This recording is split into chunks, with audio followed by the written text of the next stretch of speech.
Jesus, amém. Amém. Deus é bom, amém, queridos? Abra sua Bíblia no Salmo 139.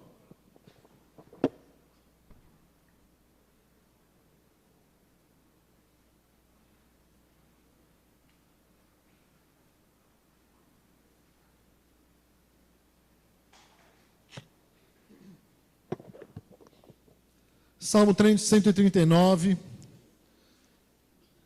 a partir do versículo 1.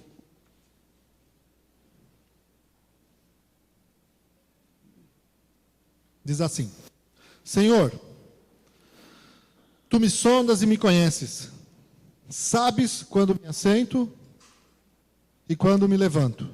De longe penetras os meus pensamentos. Esquadrinhas o meu andar e o meu deitar. E conhece todos os meus caminhos. Ainda a palavra me não chegou à língua. E Tu, Senhor, já a conheces toda. Tu me cercas por trás e por diante. E sobre mim pões a mão. Tal conhecimento é maravilhoso demais para mim. É sobremodo elevado. Não posso atingir. Para onde me ausentarei do teu espírito? Para onde fugirei da tua face? Se subo aos céus, lá estás. Se faço a minha cama,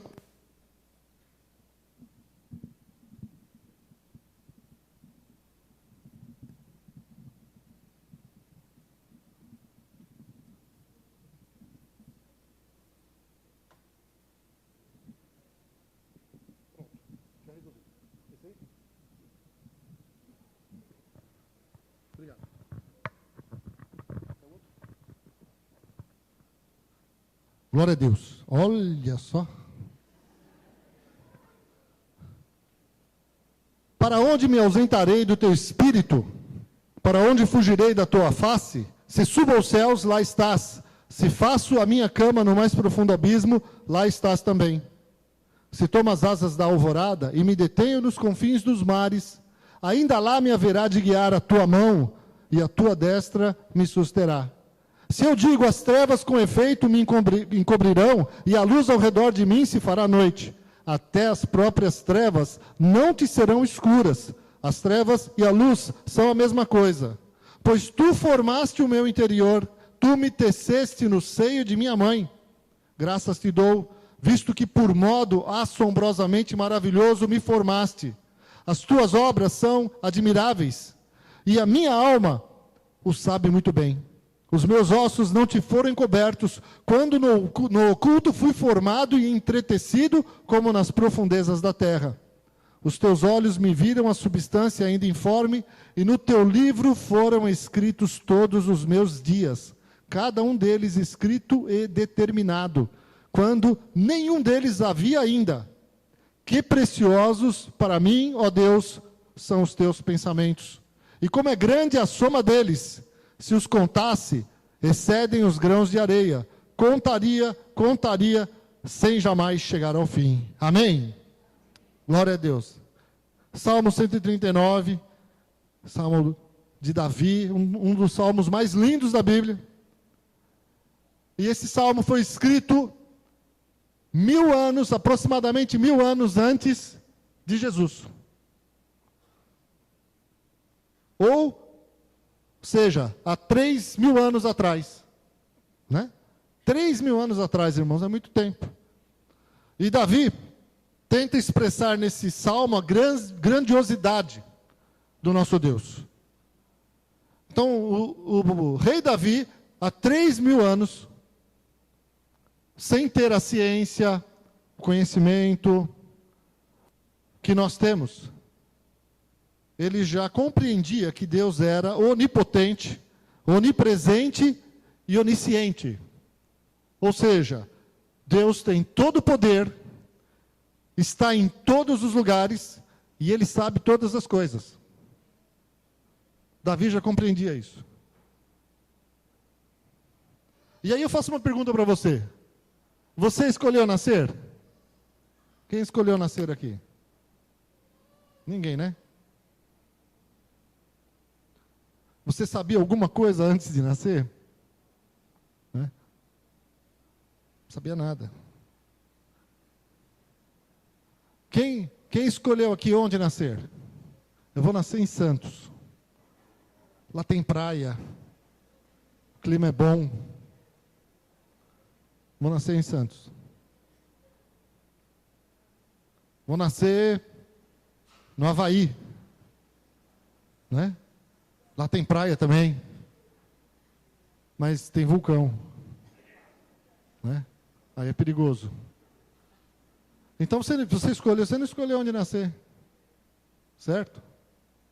Você não sabe, você não escolheu aonde nascer.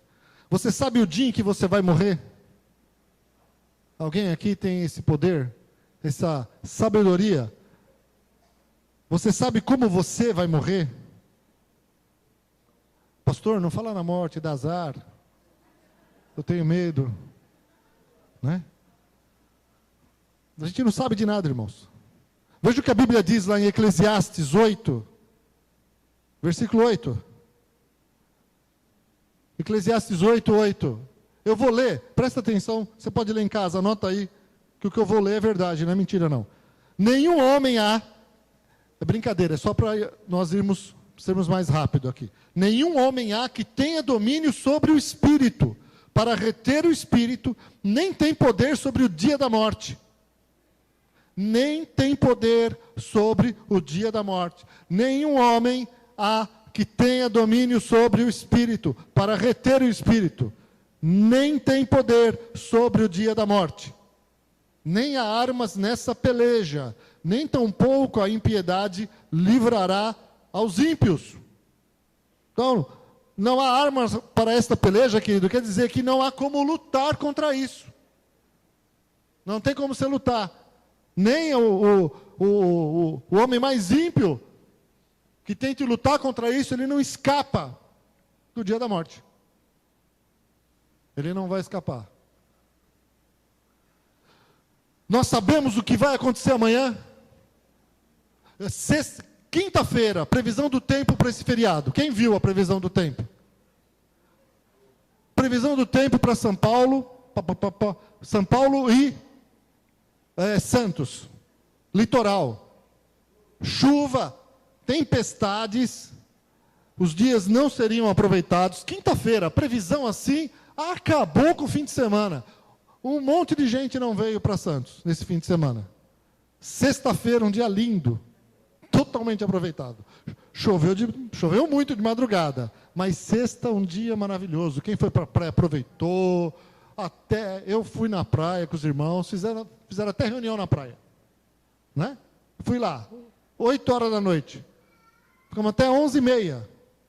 Quente, gostosa praia, vazia. Eu falei, os paulistas caíram no conto da televisão, da previsão do tempo. Sábado, um tempo mais feio, e hoje? Nem a previsão do tempo, irmãos, os caras acertam. Acabaram com o fim de semana. Né? Os comerciantes deixaram de ganhar dinheiro por causa da previsão do tempo. Fez tempo feio de madrugada, de dia fez tempo bom. Certo? Então, e sobre isso a Bíblia também diz. Ninguém sabe o que vai acontecer amanhã. Segunda-feira. O que vai acontecer amanhã? Só Deus sabe. Tiago capítulo 4, versículo 13. Diz assim: Ei agora, vós que dizeis, hoje ou amanhã iremos a tal cidade, e lá passaremos um ano, e contrataremos e ganharemos. Digo-vos que não sabeis o que acontecerá amanhã, porque que é a vossa vida? É um vapor que aparece por um pouco e depois se desvanece. Em lugar do que devis dizer, se o Senhor quiser, e se vivermos, faremos isto ou aquilo. Amém? Isso é a maneira sábia e de falar de quem teme a Deus e reconhece Deus em todos os seus caminhos. Se Deus quiser, vou fazer isso. Se Deus quiser, vai acontecer isso. Amém? Maneira correta de falar. Glória a Deus. Continuando, irmãos. Então, isso aqui, podemos fazer previsões econômicas, podemos fazer previsões climáticas, políticas e etc. Você pode fazer um monte de previsão. Mas o dia de amanhã cabe a Deus. Não sabemos como ele será. Há 25 anos, eu montei uma empresa de autopeças, uma representação de autopeças. 25 anos atrás. Não deu em nada. Só torrei dinheiro. Todo o dinheiro da minha indenização da Brastemp, eu torrei com uma representação de autopeça. Foi tudo embora. Não deu nada. Depois de 1 ano e meio, sendo moído, tratado por Deus, um monte de pregação, saíram daqueles momentos de luta, de aperto, experiências tremendas com Deus, em 1 ano e meio. Porque as experiências com Deus, irmãos, vêm no tempo do deserto. Vem nas horas difíceis. É nas horas difíceis que você vê a mão de Deus agir na sua vida. Nas horas da bonança, todo mundo diz que crê em Deus, que ama a Deus e que Deus é bom. Nas horas difíceis, aí eu quero ver nós dizermos, Deus é bom, né? Em todo tempo. Justiça. Como é que é a música? Deixa para lá. Glória a Deus. Mas é isso. E sobre isso a Bíblia também fala. Provérbios 16. Provérbios 16, versículo 1. Diz assim: o coração do homem, versículo 1 e 2. O coração do homem pode fazer planos, mas a resposta certa dos lábios vem do Senhor. Amém? Esse é o versículo 1. O coração do homem pode fazer planos, mas a resposta certa dos lábios vem do Senhor. Todos os caminhos do homem são puros aos seus olhos, mas o Senhor pesa o espírito. Ou em outra tradução diz, mas o Senhor conhece as intenções do coração. Pode fazer plano. Fiz plano. Eu me lembro que quando eu montei uma empresa, irmãos, montei a empresa, e eu falava para todo mundo, Deus vai abençoar, e profetizei, né? E falei um monte de coisas, Deus está nesse negócio, estava nada. Estava nada. Deus me deu uma lição, não adianta.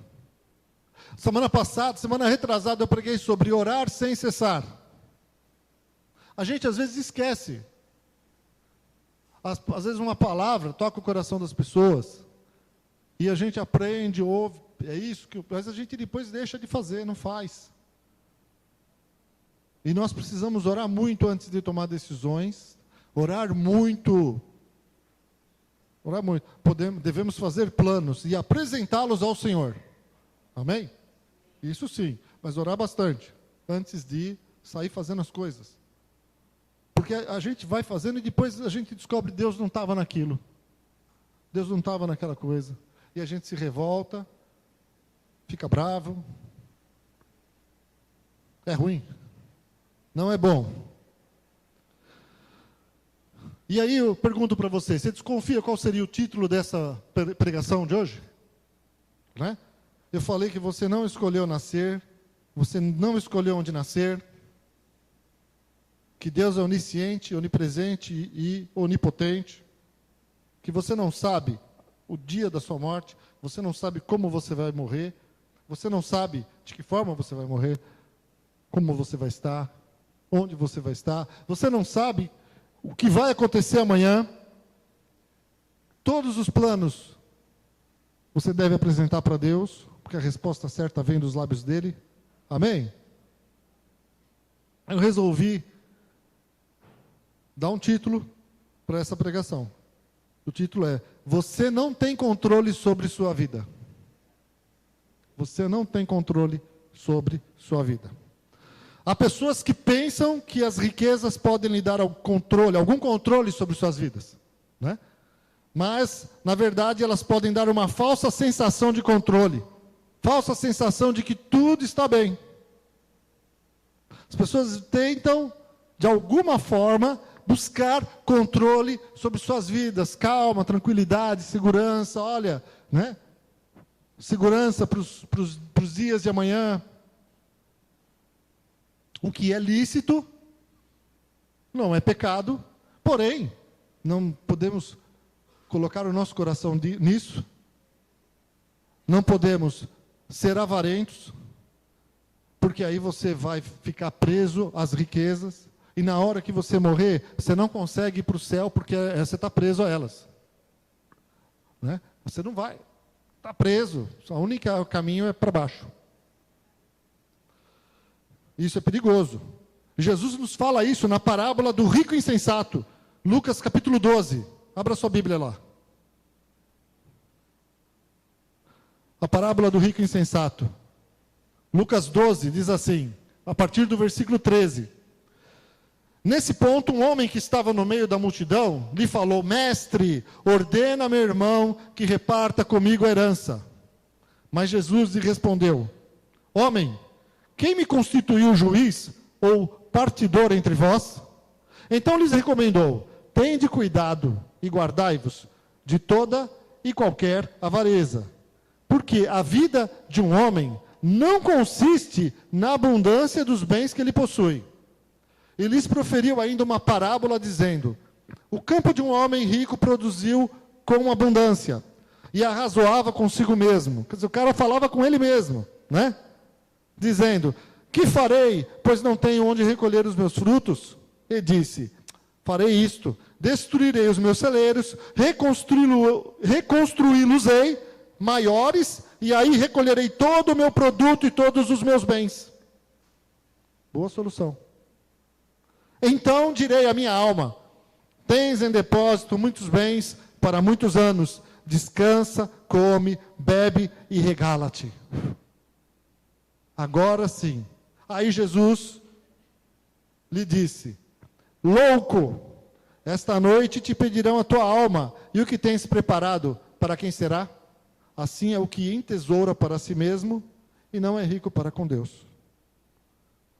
Então, uma exortação para nós, amém? Não fique preso aos teus bens. Esteja pronto para deixar tudo.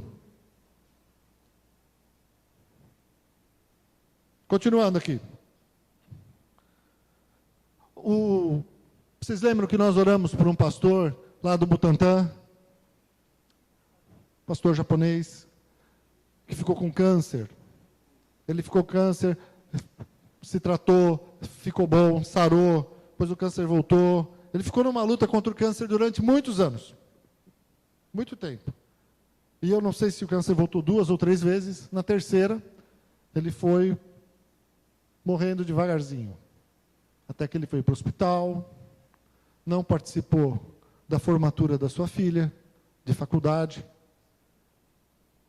Estava lá no hospital. E um homem de Deus. E o Paulo Friso, uma vez foi visitá-lo, e ficou lá com ele um tempo. E o Paulo me falou isso, nessa semana, na quarta-feira, ou quinta-feira. E ele me contou que eles estavam conversando, e o pastor Mário falou para ele, naquele momento de dor, no momento que ele estava no hospital, e não tinha para onde correr, ele olhou para o Paulo e falou assim: eu perdi o controle da minha vida. E aí o Paulo Friso falou para ele: e o que te leva a pensar que antes você tinha o controle da sua vida? O que te leva a pensar isso? Por que antes você tinha e agora você não tem? Né? E o Mário ficou sem resposta. Mas é uma verdade. Ninguém tem controle sobre a sua vida. Ninguém tem controle sobre o amanhã. Você não sabe quando Jesus vai te levar. Poderíamos contar muitas histórias aqui, mas eu não quero transformar esse culto num culto fúnebre. Mas era só pegar e contar um monte de história do cara que morreu aqui, do outro que morreu ali, do Senna com 34 anos que morreu na pista de corrida, no auge da carreira. Um monte de histórias. Pessoas com um tremendo potencial, muitos anos de vida ainda. Né? E quem gosta de Fórmula 1, né, fica falando: não, se o Senna tivesse vivo, ele teria sido o maior de todos, o Schumacher não ia ter tanta facilidade como teve. Os adolescentes devem ter ouvido já falar do Schumacher e do Senna. Né? E aí, a gente fica falando isso, mas morreu. Deus levou. E se, não tem jeito, foi embora. Eu me lembro que quando eu soube que eu estava com um tumor na cabeça, que não era tão terrível assim, eu fiquei temeroso. Eu senti medo. Eu senti assim, acho que Deus vai me levar. Chegou o momento de ir embora. Fica um sentimento de que eu perdi o controle da minha vida. Que na verdade nós não temos. Não é? Não temos esse controle. Mas vem aquele medo, vem um temor. E agora? O rei Nabucodonosor, a Bíblia conta lá, se você puder, querido, leia em casa o capítulo 4 do livro de Daniel. Leia em casa, leia tudo ali. Leia a história. Ali conta um pouco da história do rei Nabucodonosor. E eu me lembro que me lembro disso, eu não esqueço, eu gosto muito de história. Então a matéria que eu nunca precisei estudar na escola era história. Eu prestava atenção na aula e tirava a minha nota mais baixa de história naquele tempo, era B. Que era um 8, 7,5, sem estudar, só com o que eu me lembrava da aula, porque era um negócio tremendo. Se fosse assim, tudo eu estava bem. É uma coisa que eu gostava, eu guardava. Né? Filmes que falam de história. E aí, a professora de história me fala numa aula de história, que eu nunca esqueci, eu não era crente, eu não lia a Bíblia, mas eu me lembro muito bem dessa frase da professora, que não era crente também. Contando sobre a história do Nabucodonosor. E ela falando sobre os babilônicos, sobre o Império Babilônico numa aula, e ela fala sobre a história, sobre a vida do Nabucodonosor, e ela diz assim, num determinado momento, ou seja, eles reconhecem que houve um tempo na vida de Nabucodonosor que ficou oculto. Por quê? Porque é bíblico. Ela diz assim, bom, a vida dele foi assim, mas há um determinado momento na vida de Nabucodonosor que está oculto, que ninguém sabe o que aconteceu com ele. E ela fez assim, mas dizem que a Bíblia diz o que aconteceu com ele. E realmente a Bíblia diz. Né? Nabucodonosor teve um sonho, chegou para os magos do seu império e pediu para que eles dessem a interpretação do sonho. Ele sonhou numa árvore grande, frondosa, bonita, onde as aves do céu vinham, onde várias aves faziam ninho, onde dava frutos. Essa árvore se estendia para uma distância muito grande, e essa árvore dava frutos, e todos se alimentavam daquele fruto, e os animais do campo vinham e aproveitavam da sua sombra, e era uma árvore grande e maravilhosa, mas de repente a árvore era cortada. Vinha uma voz do céu dizendo que havia um juízo sobre aquela árvore, a árvore era cortada e ela ficava presa em correntes. Eram correntes colocadas, e essa árvore iria ficar durante 7 tempos tomando o orvalho do céu. E depois de 7 tempos ela voltaria a dar o seu renovo e voltaria a ser uma árvore frondosa, bonita novamente. E ele, que sonho? Aquele sonho perturbava a mente dele, pediu para todos os magos interpretarem o sonho, ninguém. Aí foi lá Daniel e deu uma interpretação do sonho. E Daniel falou, essa árvore que você viste assim, assim, assim, é você. É você, Nabucodonosor. E isso, em breve, vai acontecer com você. Você vai ficar 7 tempos, ou seja, 7 anos, longe do seu reinado. Você não vai reinar. E só quando você reconhecer que Deus é o Altíssimo e que Ele tem todo o poder e toda a tua grandeza provém dEle, todo o teu poder, toda a tua autoridade, esse reino imenso que você construiu, tudo isso provém de Deus na sua vida, e só quando você reconhecer isso, você vai ser restabelecido ao teu lugar. Depois de 1 ano, depois de 12 meses, todo mundo esqueceu, Nabucodonosor esqueceu, com certeza. Ele está lá no pátio, andando, bonito, pensando, né? Que nem esse rico insensato, falando com ele mesmo. Pensando na sua grandeza. Certo? Não estava nem falando para as pessoas, não estava discursando para ninguém. Estava sozinho. E ele começa a dizer para ele mesmo, olha só o que o meu braço fez. Olha só o poder, a minha glória, olha o que eu consegui fazer. E ele ouve uma voz do céu dizendo para ele o juízo que vinha sobre a vida dele. E a voz dizendo, durante 7 tempos, você vai ficar que nem um animal, vai crescer a unha seus dedos e das suas mãos, e você vai ficar que nem um animal, que nem um louco, longe do seu reino, amarrado em cadeias. Lê o capítulo 4 em casa. Eu estou falando isso para você ler mesmo. E depois de 7 anos, e ele ficou assim, foi afastado do seu reino durante 7 anos, que nem um louco. Eu acho que ele estava endemoniado para ficar preso em cadeias. Por que não prenderam ele no quarto? Por que não prenderam ele no calabouço do reino dele? Puseram ele... O homem, para ficar longe de todo mundo preso em cadeias, eu me lembro do endemoniado gadareno. Eu imagino que o Nabucodonosor, isso eu não sei o que os teólogos falam, mas isso é minha suposição. Ficou endemoniado, porque não reconheceu a glória de Deus na sua vida. Ah, mas Deus foi duro. Não, irmãos, ele era o homem mais poderoso de toda a terra e ele foi avisado. Durante 7 anos. Depois de 7 anos, o juízo voltou à sua mente. E quando voltou, Nabucodonosor diz assim, a parte mais bonita, né? Vamos para o final da história, que é sempre bonito.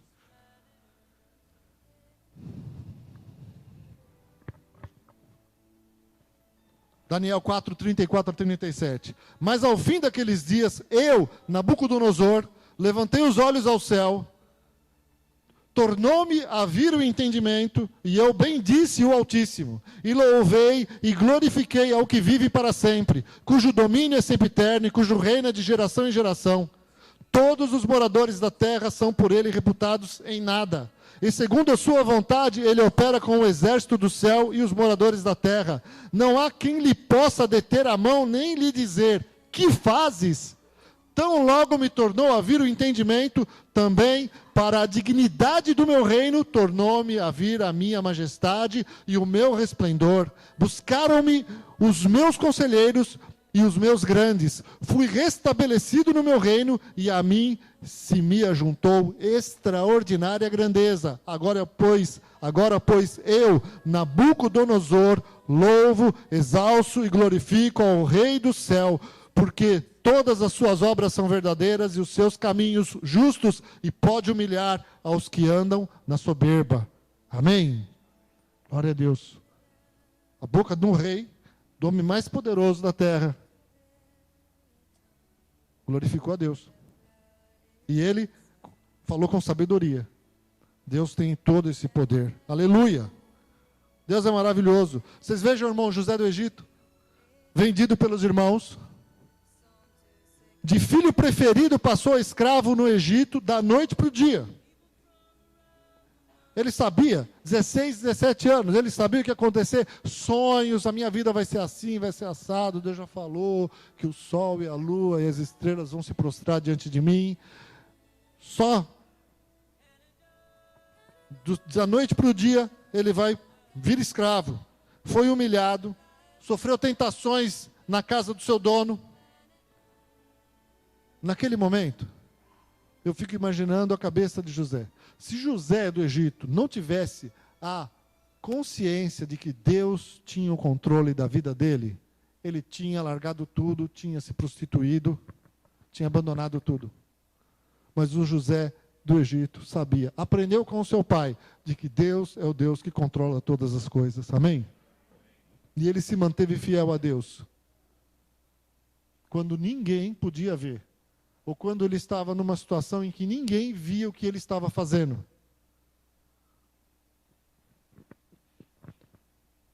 Foi injustiçado. Presta atenção aqui vocês. Amém? Eu vou pedir uma coisa, irmãos. Hora do culto, não é hora de ver Facebook. Amém? Glória a Deus, que bom. Você tem seu celular na mão. Hoje o celular você usa para ver a Bíblia, né? Você pode ler a Bíblia no celular, mas Facebook, por favor. Facebook não, tá bom, queridos? É isso aí, vamos lá. Vocês são uma bênção. Sofreu tentações com a mulher, foi injustiçado, foi preso, foi esquecido no cárcere por 2 anos. 2 anos. A gente lê a Bíblia, irmãos, é tudo bonitinho. Você ouve 2 anos e já lê o final da história. Imagina o cara lá 2 anos. Sofreram. Todo dia. Pô, eu revelei o sonho lá para eles, pro padeiro mor e para o copeiro mor. Bom, o padeiro mor nem adianta, ele morreu. Mas o copeiro mor poderia ter lembrado de mim. Me esqueceram aqui. 2 anos. Não, está lá, 2 anos. Fiel. Deus tem o controle de todas as coisas. Deus cuida da minha vida. Depois de 2 anos, como é que ele reagiu? Revoltado. Vários momentos de sua vida demonstraram que ele não deixou de crer em Deus. Ele não se revoltou contra Deus. Ah, não deu certo. Ah, não deu isso certo na minha vida. Ah, Deus não me ama. Ah, eu não vou mais na igreja. Ah, não quero mais saber de nada. Ah, a culpa é dos irmãos. A culpa é do careca. A culpa é da igreja. A culpa é dos outros. Irmãos, eu estou cansado de ouvir que a culpa é dos outros. A culpa é da igreja. Deus não me ama. Deus é bom em todo tempo. Aleluia. Resumindo, José se tornou o homem mais poderoso do seu tempo. Aproximadamente 15 anos preso. 15 anos desde o momento em que ele foi preso. 15 anos acreditando e confiando de que Deus estava no controle da sua vida. E quando Deus o levantou como governador, porque, irmãos, quando Deus chamou, quando o faraó mandou chamar José, ele mandou chamar José. Se José tivesse revoltado da vida, se José tivesse se afastado de Deus, ele não ia revelar nada, ele não ia fazer nada, queridos. Ia ser uma canoa furada para ele ali, e ele ia perder a viagem. Mas ele estava ali, com o coração dele ligado ao coração de Deus, e esperando. Deus ainda vai fazer algo na minha vida. Deus ainda vai abrir uma porta para mim.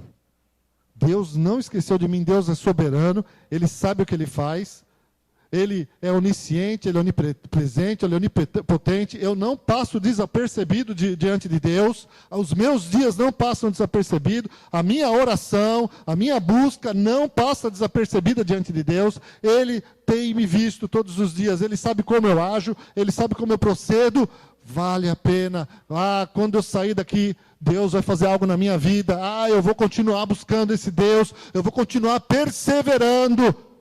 Ele não deixou que a ansiedade tomasse conta do seu coração. Ele não tentou, de alguma forma, dar um jeito para sair de lá, tomar uma decisão sua, porque a ansiedade nos faz tomar decisões assim. A gente vai e faz. E a gente não espera Deus fazer. Ele esperou. E quando Deus fez, foi tremendo.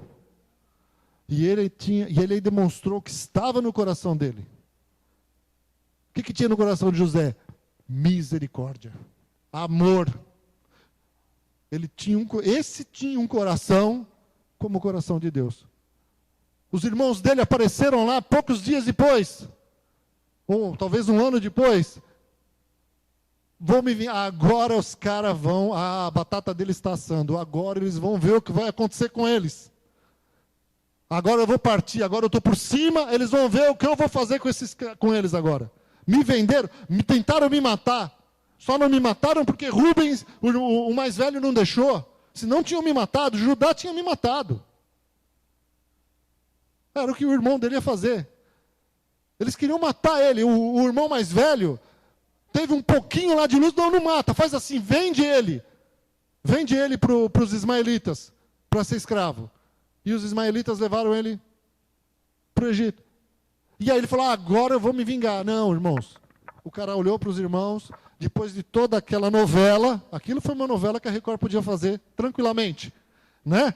Com emoção, com choro, vai, não volta, e põe o negócio dentro do cesto do irmão, manda todo mundo embora e fala que não, o Benjamim vai ficar, vai vocês, e ele chorando, pedindo, pelo amor de Deus, já morreu um.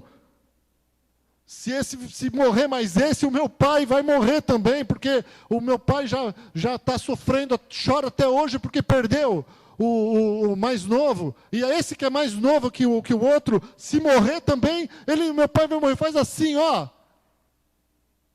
Deixa ele ir e eu fico. E se eles não voltar, você tira a minha vida. Aí o José só se segurando para não chorar. Depois de toda essa novela, ele olha para os irmãos e perdoa os irmãos. Esse é o José do Egito. Esse é um homem que sabe que Deus está no controle de todas as coisas. Está no controle da sua vida. Ah, aconteceu isso comigo. Ah, não deu certo aquilo. Ah, como é que vai ser minha vida? Irmãos, olha, a gente, né? Já viu adolescente? Eu era adolescente, estava namorando, a minha namorada terminou comigo, eu era apaixonado por ela. E eu não era crente, então eu cheguei em casa e fiquei ouvindo Roberto Carlos.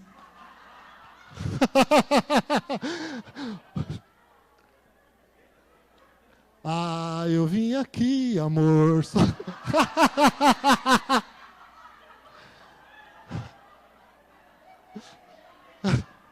Olha, ainda bem que a Rebeca não está aqui, deve estar no cultinho, né? Glória a Deus.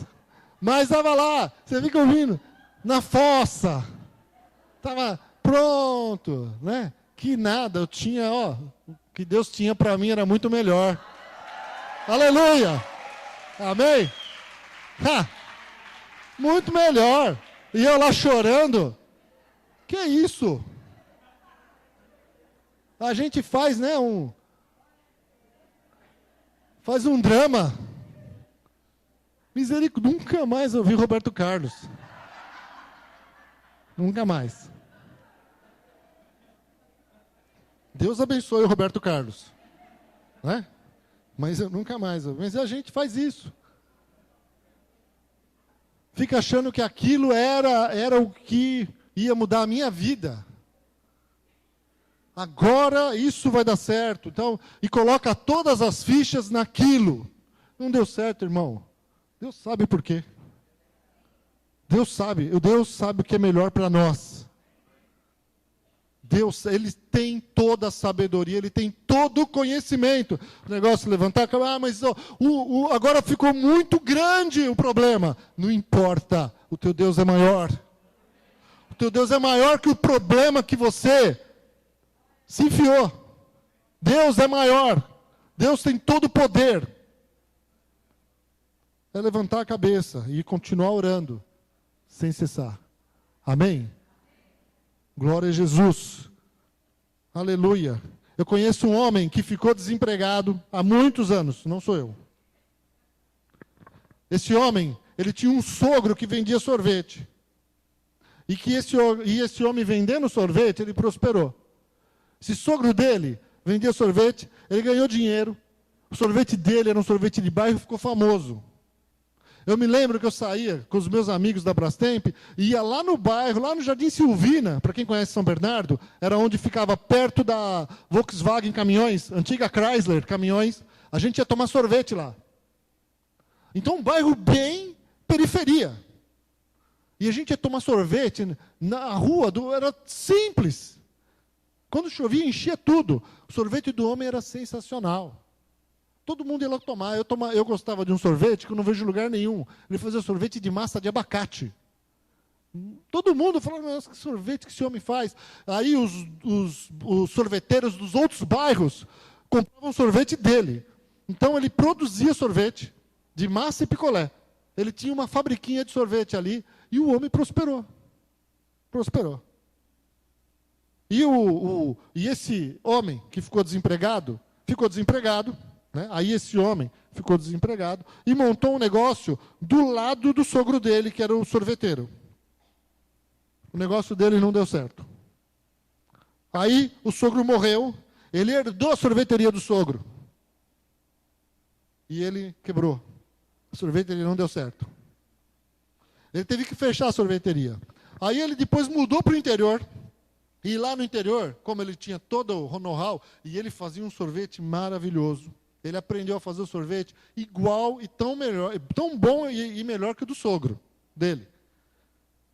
A sorveteria dele, meu irmão, podia fazer 40 graus, podia arrebentar lá naquela região de Americana, do lado de Americana, Limeira, e ninguém entrava na sorveteria. Sorveteria vazia. Terrível. O cara sofreu, o cara chorava. Aí abriu uma porta para ele, ele foi trabalhar 3 anos numa empresa. Via a esposa e os filhos de sábado e domingo, a semana inteira, filho pequeno, a semana inteira. Sexta-noite, domingo à noite, quando ele ia para São Paulo, o filho dele agarrava nele, chorando, todo domingo. Era aquele show, era aquele sofrimento. Ele ia embora chorando e o filho ficava chorando, porque o pai ia ficar uma semana fora durante 3 anos. Ganhando pouco, não ganhava muito não. Mas ele foi se especializando naquilo lá que ele fazia nessa empresa. Depois de 3 anos, ele estava num culto, o cara nunca deixou de crer em Deus, nunca deixou de ser fiel a Deus, nunca deixou de dar o dízimo do que ele ganhava, sempre fiel, sempre ali, perseverando, buscando ao Senhor, ele e a esposa, no meio da luta, no meio de tudo isso, crendo, Deus sabe o que está fazendo, Deus está no controle da minha vida, eu tenho que continuar. Depois desse tempo, 3 anos, ele está num culto lá no interior, chega um cara, conversa com ele, e pergunta para ele, o que você faz lá na empresa onde você trabalha? Ah, eu faço isso. Ele falou, eu quero um currículo seu amanhã. A minha empresa, a minha empresa precisa de gente que sabe mexer com isso. Era mexer com turbina de avião. Ele sabia mexer com turbina. E aí, ele foi trabalhar naquela empresa. Foi chamado. O salário dele, da noite para o dia, assim, aumentou 5, 6 vezes. O cara começou a prosperar. Foi para o interior, foi prosperando, foi crescendo, passou a ser supervisor. Sua esposa passou a trabalhar também. A esposa dele escreveu um livro sobre tecnologia. Trabalhou no Senac, deu aula na UFSCar, lá na Universidade Federal de São Carlos. Deus abençoou o casal. Hoje, ele continua trabalhando, ele e a esposa dão cursos de casais na igreja deles e nas igrejas que eles passam. Mora no condomínio fechado, paga a faculdade de medicina para a filha. Você sabe quanto custa uma faculdade de medicina, irmão? É caro para Dedéu, né? Dedéu é mais aquilo do que você imagina, entendeu? Então é caro. Paga a faculdade de direito para o filho. Na São Paulo, esqueci o nome. Mackenzie. No Mackenzie.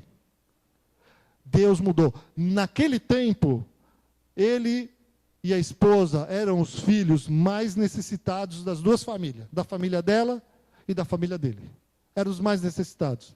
Hoje, eles são os mais prósperos. Hoje, eles são os que mais abençoam os pais. Honram os pais. Dão dinheiro para os pais. Que isso que um filho deve fazer, abençoar o seu pai. Deus mudou a vida. Sempre tementes a Deus. Deus está controlando a minha vida. 3 anos, eu lembro do José do Egito, ficou 2 lá, ele ficou 3 anos lá naquela empresa.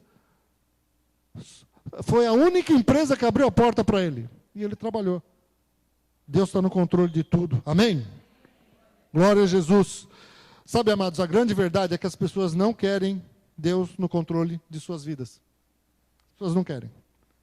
Apesar de que não tem jeito. Você não tem controle da sua vida. Não querem ter comunhão com Deus. Querem viver um cristianismo de promessas. Ou seja, as promessas de Deus. Sem compromisso. Sem o risco de irem para o inferno. Como o Nando falou hoje, é no aperto que Deus se revela. No aperto, meu irmão, no aperto você vê os milagres de Deus. Você está lá firme, buscando, no aperto. É no aperto que você vê as suas misericórdias. Eu não vou contar o meu testemunho aqui da cesta básica, anotei aqui. Mas eu vi os milagres de Deus na minha vida, Deus mostrando para mim, cada momento, no meu deserto lá, quando deu tudo errado. Eu estou no controle da sua vida.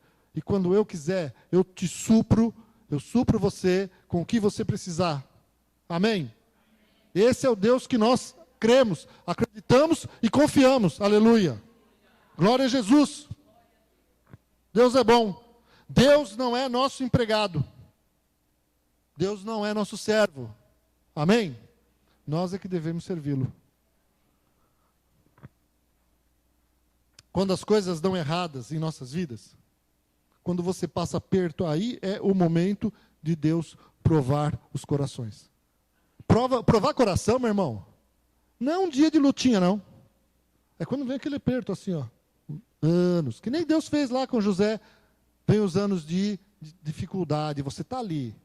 O meu irmão, falei que era o meu irmão, já foi.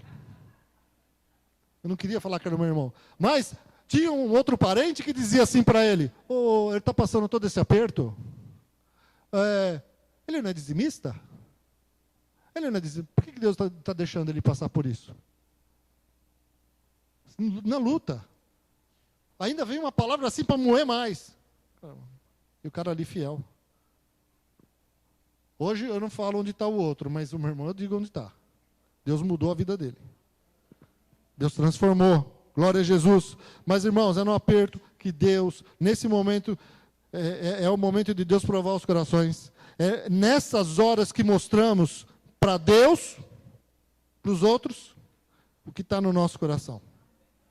É a hora que vem à tona, com as tuas palavras. Não, Deus está cuidando de mim.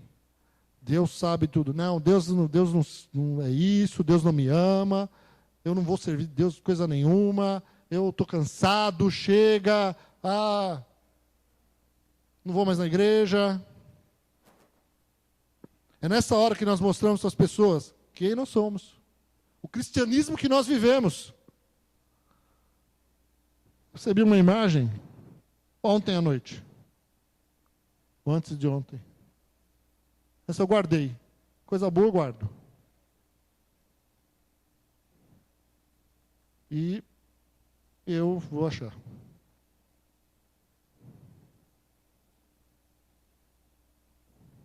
Aqui. As pessoas irão procurar na sua vida o Cristo que você tanto prega. Nessas horas que as pessoas vão olhar. Ou, às vezes, vem uma palavra contrária, né? Vem, Deus não é contigo? Por que você está passando essa luta? Porque Deus é comigo é que eu posso passar essa luta. Amém? Porque Deus é comigo, o Senhor vai me ajudar a passar por ela e Ele vai me tirar dela.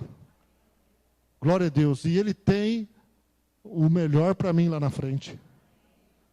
Louvado seja o nome do Senhor. E é nessas horas que nós mostramos para nós mesmos, se nós formos um pouco sábios, nós mostramos para nós mesmos quem nós somos. E que precisamos mudar. Amém, queridos?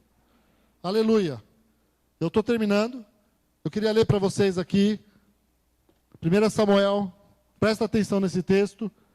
É o último texto e nós vamos ficar de pé. 1 Samuel, acho que eu pus aqui atrás, não.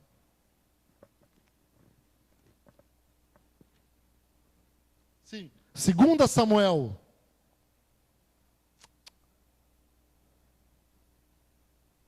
Primeira Samuel, capítulo 2.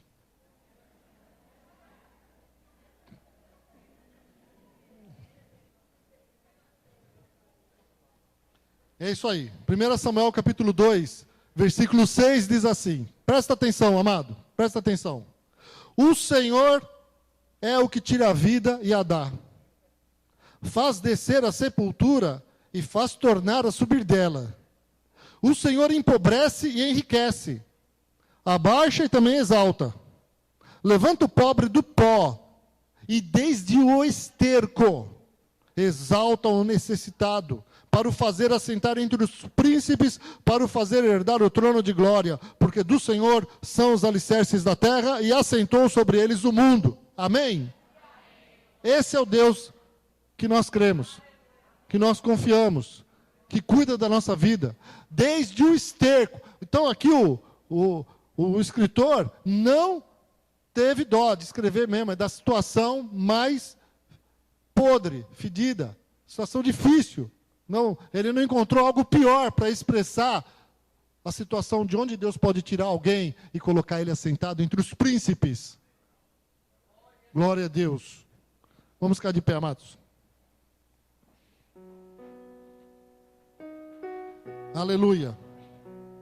Se você quiser, anota aí e lê em casa. Vai estar gravado também. Lucas 12, 22 a 31. Fala sobre a solicitude da vida. Eu não vou me estender mais. Fala sobre a ansiedade. Eu poderia falar um pouco mais aqui. Mas eu acho que Deus já falou conosco. Glória a Deus. Queria que você fechasse os olhos. E eu quero perguntar, se tem alguém aqui que ainda não entregou sua vida para Jesus Cristo hoje, e quer hoje entregar sua vida para Jesus, levanta sua mão. Aí do seu lugar eu quero orar por você. Amém? Se tem alguém aqui essa noite que ainda não fez uma aliança com Cristo, que precisa hoje dizer, Senhor, eu quero declarar com os meus lábios que o Senhor tem o controle da minha vida. Glória a Deus. Eu vou fazer uma oração. Repita essa oração comigo. Amém? E hoje, se tiver alguém aqui que precisa fazer essa oração, ela vai fazer. Ore comigo assim. Jesus, essa noite, pela primeira vez, ou mais uma vez, eu declaro que a minha vida é tua. Eu confesso e reconheço que o Senhor tem o controle da minha vida, dos meus dias, desde quando eu estava no ventre da minha mãe, para toda a eternidade. A minha vida é tua. Eu te reconheço como meu Senhor e o meu Salvador. Perdoa os meus pecados. Me livra, Senhor, de andar soberbamente, com arrogância, confiando nas riquezas ou em qualquer outra coisa. Tu és o meu Senhor. E é em Ti, Senhor, que eu coloco a minha confiança e o meu futuro. Mais uma vez, eu quero, nesta noite, te render graças e dizer que o Senhor é onipresente, onipotente e onisciente. Louvado seja o Teu nome. Engrandecido seja o Teu nome na minha vida e através da minha vida. Eu te peço isso. Eu oro em nome de Jesus. Amém. Glória a Deus. Amém. Dá uma salva de palmas para Jesus. Aleluia. Deus é bom. Glória ao nome do Senhor.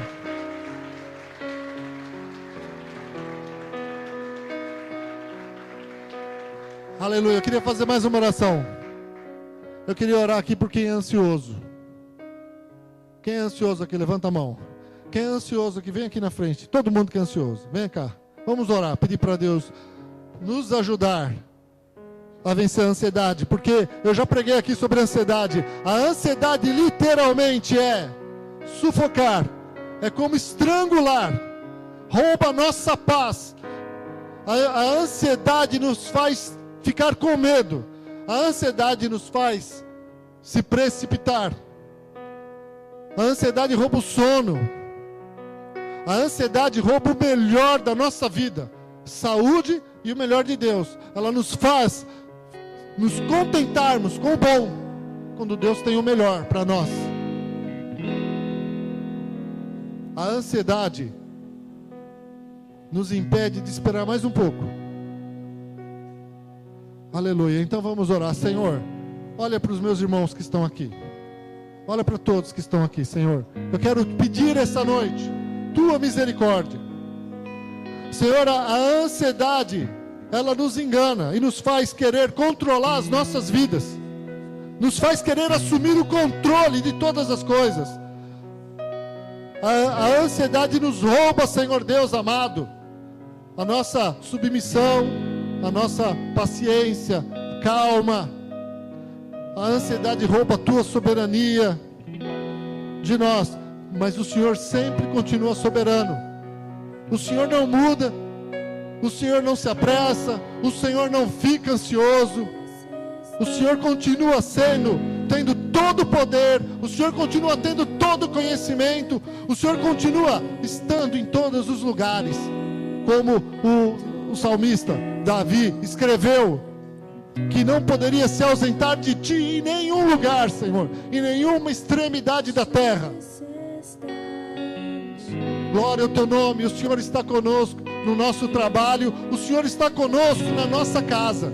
Deus, o Senhor está conosco ali, Senhor Deus, na nossa escola. O Senhor está conosco nos momentos mais difíceis da nossa vida. Senhor, o Senhor está conosco nos momentos quando nós sentimos mais dor, mais medo. O Senhor está ali conosco, estendendo a tua mão e nos ajudando, Senhor, a suportar as aflições. O Senhor não nos livra de todas as lutas, mas o Senhor nos ajuda a vencê-las. O Senhor é conosco em todas elas. Por isso, Senhor, glorificado e louvado e exaltado seja o teu grande nome, Deus maravilhoso. Tu tens o controle de tudo. Eu quero pedir essa noite, Senhor, vem curar os nossos corações de toda a ansiedade. De toda a ansiedade, pois a tua palavra diz que a ansiedade não pode acrescentar um dia na nossa vida, um côvado sequer, Senhor. Aleluia. Cura os meus irmãos da ansiedade, do medo de amanhã, daquilo, Senhor, daquilo que não aconteceu, de pensar o pior. Cura os meus irmãos de esperar o pior, porque o Senhor tem o melhor para nós. O Senhor é bom e misericordioso. Aleluia. Por mais incompreensíveis que sejam os teus caminhos, por mais difíceis que sejam as situações, Deus, o Senhor não perde o controle. E a tua palavra nos diz que todas as coisas cooperam para o bem daqueles que amam a Deus, que foram chamados segundo o seu decreto. Aleluia.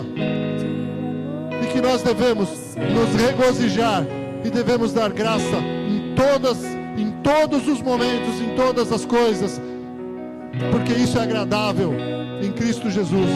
Abençoa teus filhos hoje, que haja paz nos corações, que eles voltem para casas diferentes, que o teu Espírito Santo esteja tocando cada um, passando nesse lugar com o teu poder maravilhoso, trazendo paz aos corações, trazendo esperança, trazendo ânimo esta noite, renovando as vidas, abençoando os casamentos, abençoando os relacionamentos, abençoando as famílias, abençoando os filhos, ó Deus, abençoando, Senhor Deus, os pais, abençoando o trabalho de cada um, abençoando o dia de cada um, abençoando a semana de cada um, Senhor Deus amado, trazendo sobre cada um sabedoria, Senhor, sabedoria, submissão, determinação, perseverança, mas principalmente a tua paz sobre todos os corações, a paz que excede todo entendimento, esteja sobre cada um dos teus filhos essa noite. Repreendemos a ansiedade que o diabo produz na vida deles, repreendemos toda a seta do inferno,